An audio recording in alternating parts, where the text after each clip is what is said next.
kaninyo. Pagbasa gikan sa Santos nga Ebanghelyo sumala ni San Mateo.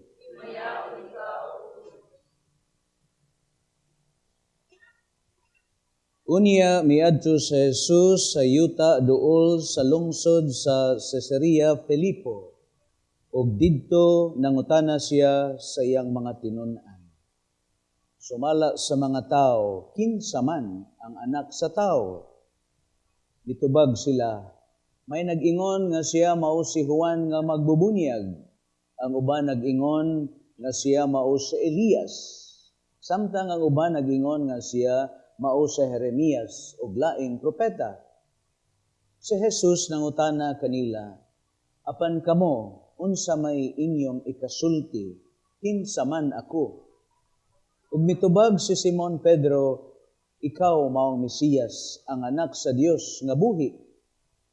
Giingnan siya ni Jesus, Simon, anak ni Jonas, bulahan kagayod kay kining maong kamatuoran, wala mo abot kanimo gikan sa bisan kinsang tao, kundili gihatag kanimo sa akong amahan nga tuwa sa langit.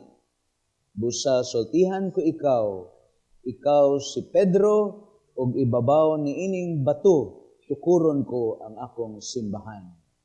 Bisan gani ang kamatayon, dili gayod makabuntog niini. Ihatag ko kanimo ang mga yawi sa gingharian sa langit. Ang imong idili dinhi sa yuta, idili usab didto sa langit. Ug ang imong itugot dinhi sa yuta, itugot usab didto sa langit. Nga gipinahan ni Jesus ang iyang mga tinun-an nga dili sila manugilon kang bisan kinsa nga siya mao ang Mesiyas. Ang Ebanghelyo sa Ginoo. Daymo ikaw, O Kristo. Maayong adlawng Domingo kanatong tanan.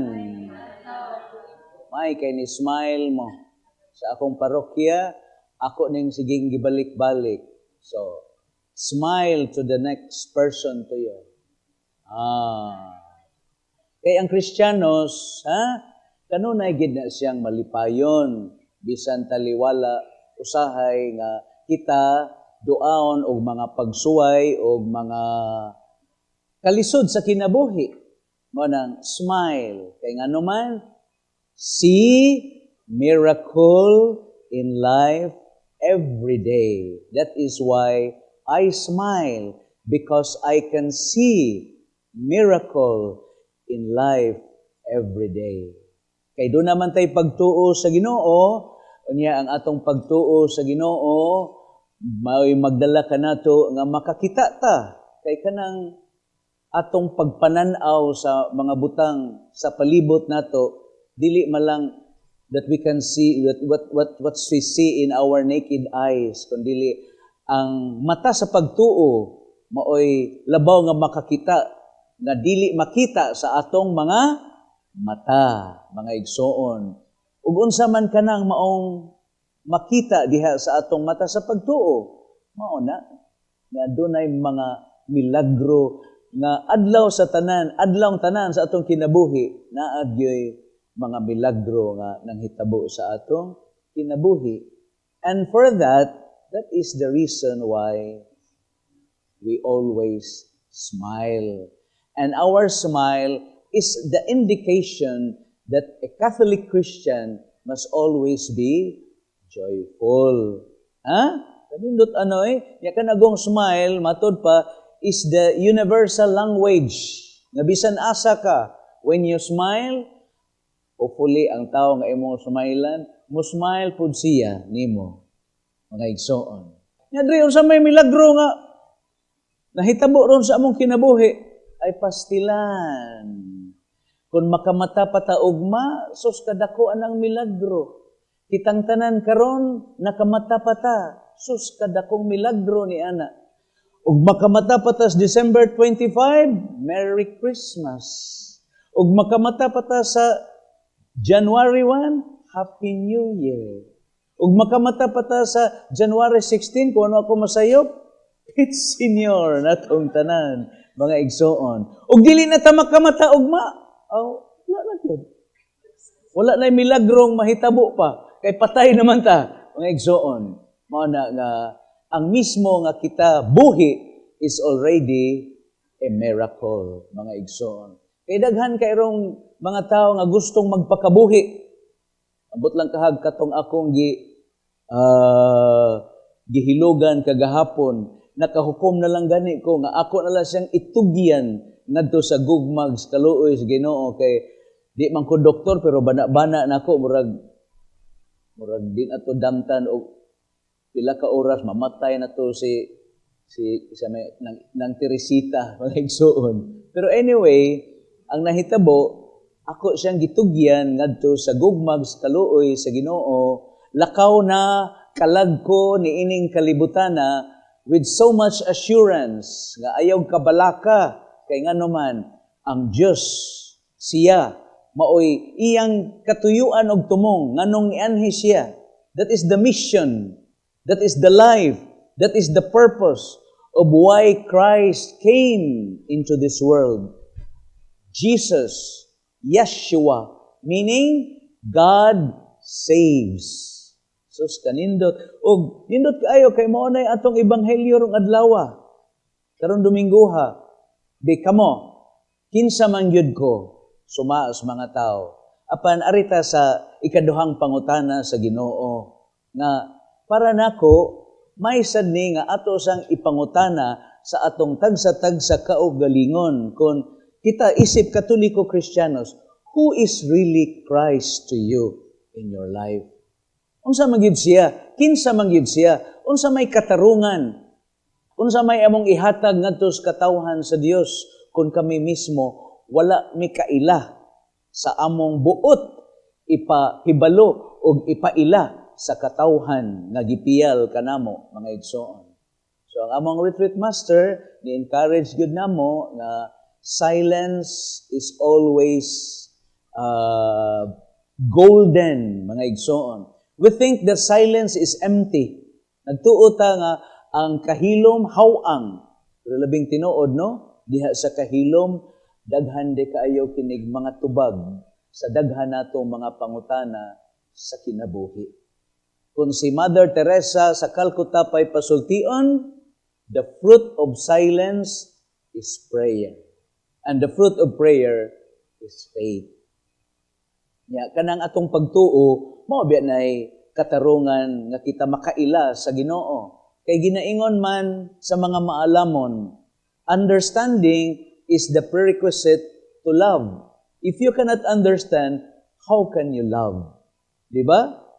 Ikaw God, sa tanto ninyong uban-uban sa imong uyab, sa tantong kuyog-kuyog nimo sa nahimo rong kapika sa imong kinabuhi, di ba? Knowing is the prerequisite to loving. Kung saan man nimo paghigugma sa usa ka tawo nga wa man ka kaila niya. Mao na nga diha sad sa atong relasyon sa Ginoo, mao nang ang atong pag-ila, our encounter, our knowledge, mao na pahibaw ron sa ikaduhang pagbasa sa suwat ni San Pablo ngadto sa taga-Roma, pagkabahandianon o pagkamalungtaron sa imong kinabuhi Ginoo. Kinsa may makatugkad sa imong hunahuna? Di man gyud ta katugkad God sa hunahuna sa Ginoo, mga igsoon. Pero salamat kay ngano man si Kristo siya man ang buhing larawan sa dili makita nga Dios. Nga pinaagi ni Kristo gipaila niya kanato og si kinsa og unsa ang amahan. Mao na nga pakita nato diha sa balaang kasulatan ang atong Ginoong Hesukristo bisan unsa niya nga nagkapuliki siya sa iyang mga buluhaton matag adlaw sayo sa buntag no mingaw pa kaayo sayo sa kadlawon muadto siya sa dapit nga awaaw ug didto magampo siya. And what is prayer? Simply we listen to God. Mao ra gid na mga igsoon. Unya mao biya nay theme ron sa atong first year sa programa sa gitinguha sa atong talahorong arsobispo kining 9-year preparation sa 100 years sa pagka-archdiocese. Niya, unsa may gipahimug-atan tingali gipul-an na tingali mo sige paminaw sa mga walis pare nga ang gipahimug-atan doon, listening church, no? We listen to God and we listen to the cries of the poor, mga igsoon. Kanya, kana laging pag-ampo, simply listening. Listening, ako na siyang gibalik-balik po, no? Na dunay para nako tulo ka dynamics ang pagpaminaw, nakadungog, naminaw, ug namati. Kay naay uban na to, nakadungog pero wa maminaw. Nasay uban naminaw pero wa makadungog. Nasay nakadungog, naminaw pero wa kapamati, mga igsoon. Pero ang labing lawom niining tulo ka mga katarungan sa pagpamati, mao gyud ang pagpamati. Kay imo mang gisinati ang imong nadungog, ang imong gipaminaw, mao nang nakapamati gyud ka kay imo mang nasinati ug unsay imong nadungog ug unsay imong naaninaw diha sa imong pagpaminaw sa pulong sa Dios, mga igsoon.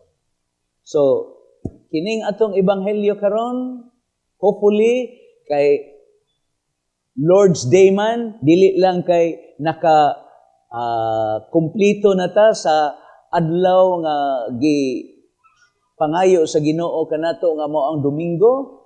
Ang pagsimba usa lang na siya ka katarungan nga we make the Lord's Day holy. Sa to pa ang tibuok adlaw, no? Pangita gyud panahon nga makahigayon ka. Dili lang kay ni simba ka kundi take the time to seek a moments of silence.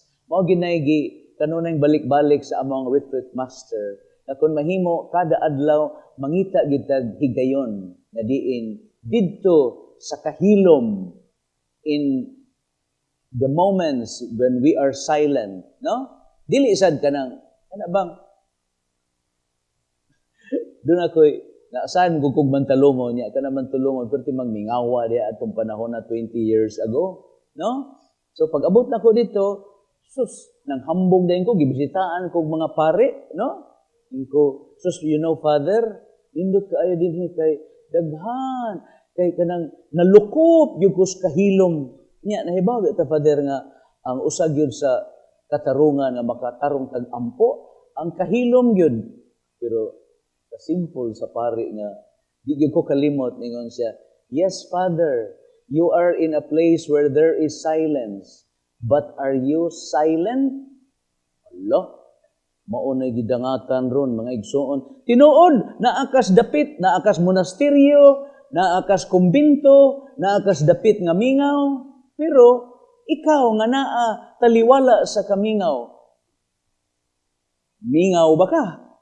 No? Kay, naakadapit sa kamingaw, pero ang imong kasing-kasing, nag-alindasay, labi na karon sa atong panahon, sus, pagkadaghan ra bang tingog, na maghasol na to, ang tingog sa social media, ang tingog sa Facebook, ang tingog sa, no, sa internet, no? Saba kaayo, nga tungod sa daghang saba sa kalibutan, mao nang dili nata kaayo makadungog. Kay matud pa sa usa ka spiritual writer, there are 5 elements of faith: hearing, receiving, no, believing, speaking, and acting. Mao nay 5 ka elemento sa pagtuo. Pagtuo dili lang usa ka idea, dili lang usa ka intellectual nga pamaagi, kundi para niya ang pagtuo mao ang usa ka relasyon nato ngadto sa Ginoo. Now we humbly accept, we humbly trust in God's plan, in God's purpose, in God's power, and in God's perspective. Mao na nga ang pag-ila nato, ang pagpangutana nato, ang pangutana karon dinhi sumasad sa ebanghelyo sama sa pagpangutana sad sa Ginoo ngadto sa iyang mga tinun-an. Hopefully, throughout the day, this Sunday, you will also keep on asking. kinsa man gyud ko suma nini. No? Ikaw isip usa ka pari, kinsa man si Kristo diha sa imong kinabuhi. Ikaw usa ka bana, ikaw nga kamo managtiayon, kinsa man si Kristo diha sa matag usa kaninyo. Ikaw nga doktor, ikaw nga inhinyero, ikaw nga abogado, ikaw nga politiko, ikaw nga staff dinhi sa atong TV Mas, kinsa man si Kristo para kaninyo sa inyong kinabuhi.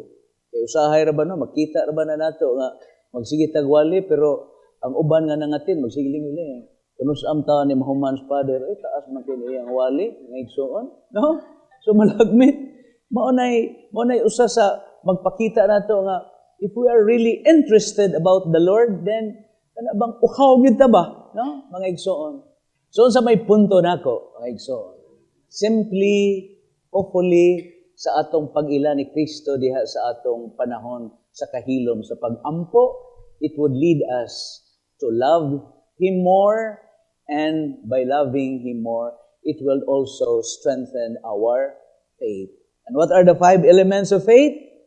Hearing, we receive in our heart, then we believe, we profess our faith, and we confess. Ay mong kauwaw, no?